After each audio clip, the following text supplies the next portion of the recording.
Sermona at iba pa ay nag-claim na mga trabahador sa hasyenda na inupahan sa magkakaibang petsa ng may-ari nito, Hoy.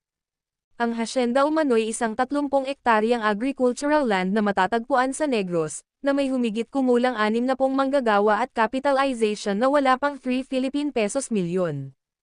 Inaangkin ng mga magsasaka na nagtrabaho sila sa panahon ng pagtatanim at panahon ng pudgeling, at sinasabing binayaran sila sa halagang pakyo mula 25 Philippine pesos hanggang 35 Philippine pesos bawat sako para sa iba't ibang trabaho, o sa halagang 60 Philippine pesos bawat araw para sa mga trabaho.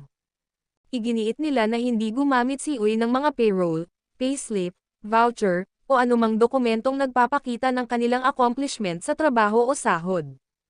Isinalaysay ng mga magsasaka na sa iba't ibang pagkakataon, hiniling nila ang pagtaas ng sahod at mga benepisyo.